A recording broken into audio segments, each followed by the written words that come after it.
Hola, soy un cristiano reformado y aquí podrás escuchar mis vlogs a través de estos podcasts.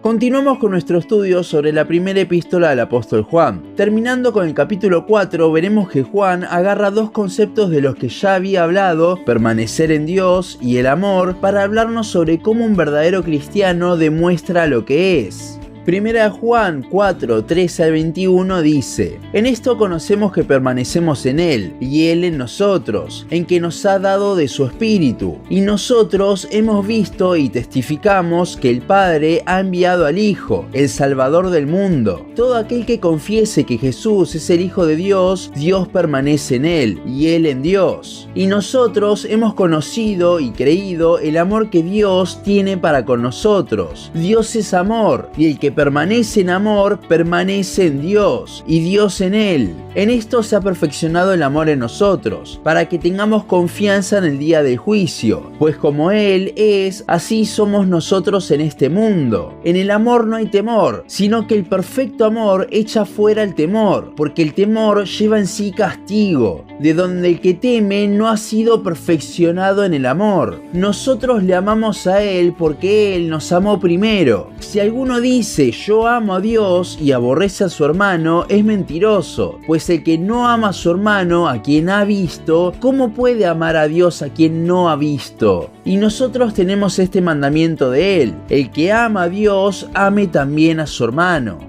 Cuando leemos este pasaje, más específicamente los versículos 13 al 15, podemos pensar que es bastante fácil demostrar que tenemos el Espíritu Santo morando en nosotros. La palabra permanecer se puede traducir como morar. Simplemente con decir que efectivamente Cristo es el Hijo de Dios, ya estamos dando prueba. Pero esto no es tan así. Estos versículos sin duda nos hacen acordar a lo que dice Pablo en Romanos 10, 9 al 10. Que si confesares con tu boca que Jesús es el Señor y creyeres en tu corazón que Dios le levantó de los muertos, serás salvo, porque con el corazón se cree para justicia, pero con la boca se confiesa para salvación. Viendo un poco el contexto de Romanos, nos damos cuenta que no es lo mismo que ahora.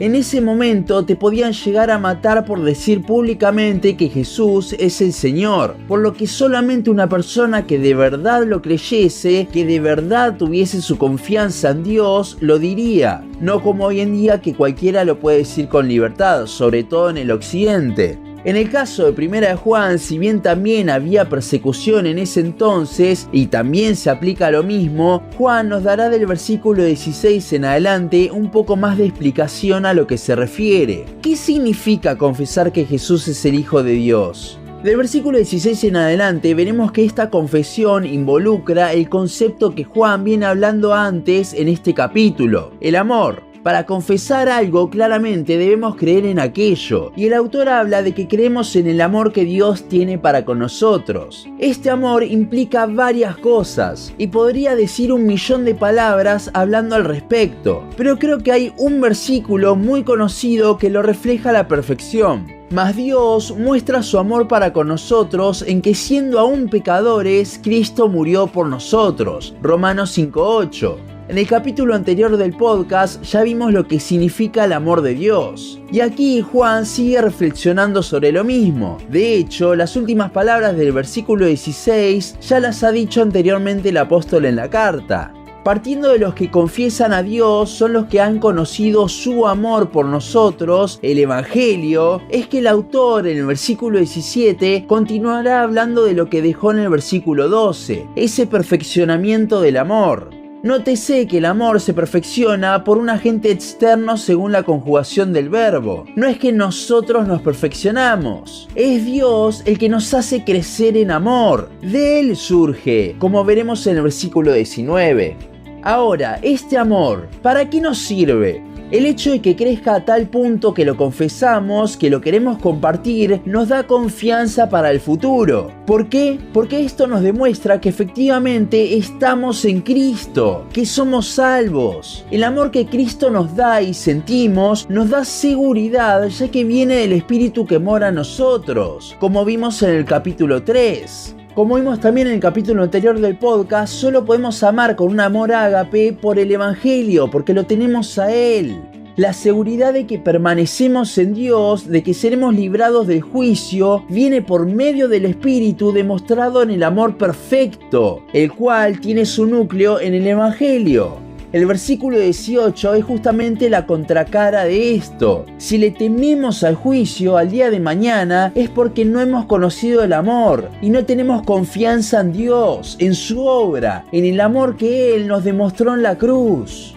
Ahora es cuando viene un versículo muy corto, pero a la vez muy profundo. Una mejor traducción del versículo 19 es la de la Biblia de las Américas, que dice: nosotros amamos porque Él nos amó primero. Si bien la traducción de Reina Valera no está mal, la de las Américas, en este caso, es un poco más fiel a los originales. Le da un sentido muchísimo más amplio. Juan, hablando de la seguridad de permanecer en Dios, escribe esto aquí. Pero no es porque cambie de tema ni nada, sino porque al nosotros amar podemos estar seguros entonces que Dios nos ama, ya que sería imposible amar si Él no lo hace antes.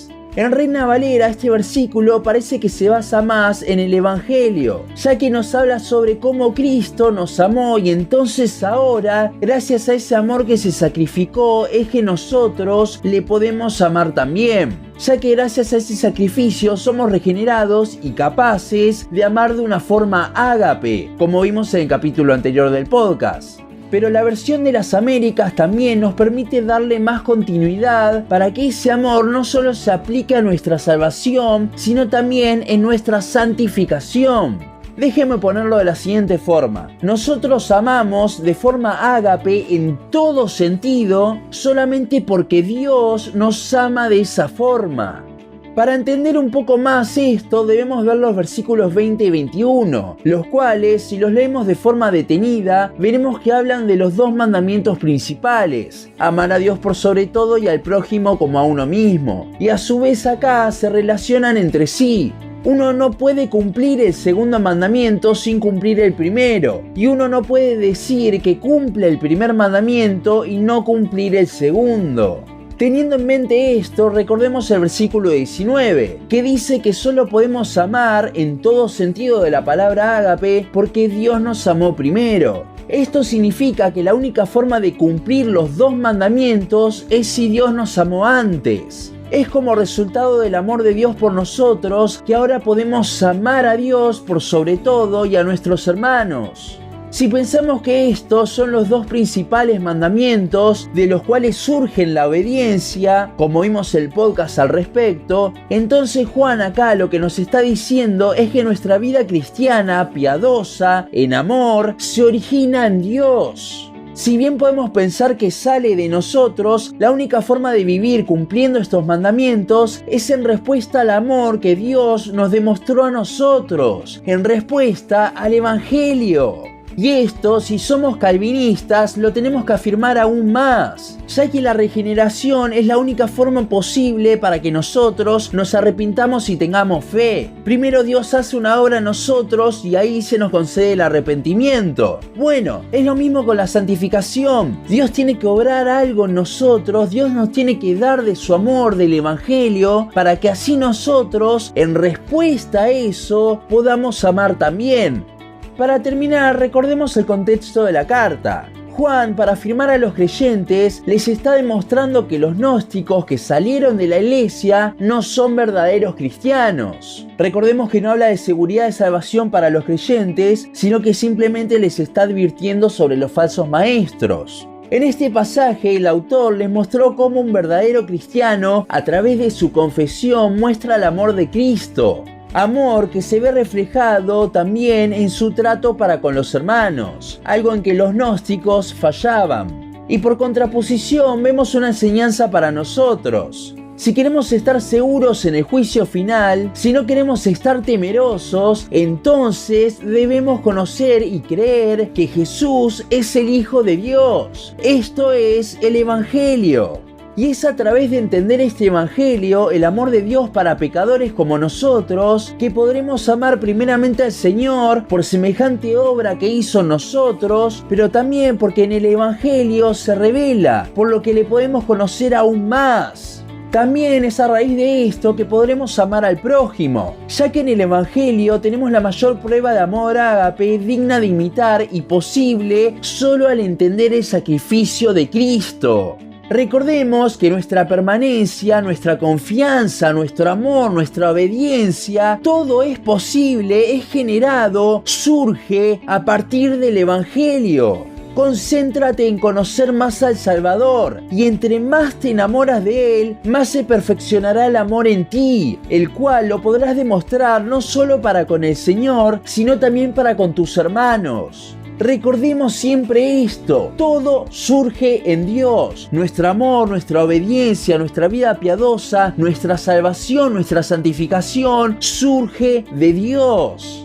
Es como resultado de la obra que Él hace, de cómo impacta nuestra vida eso, que creceremos y el amor será perfeccionado en nosotros, del cual, como vimos, surgirá el resto de nuestra vida cristiana y nuestra seguridad en nuestro Salvador. Hasta aquí nuestro podcast de hoy. Seguinos en Facebook, Instagram, YouTube y Spotify. En todas nos encontrás como Un Cristiano Reformado. También seguinos en uncristianoreformado.blogspot.com para leer el resto de nuestros blogs. Nos vemos en la siguiente ocasión.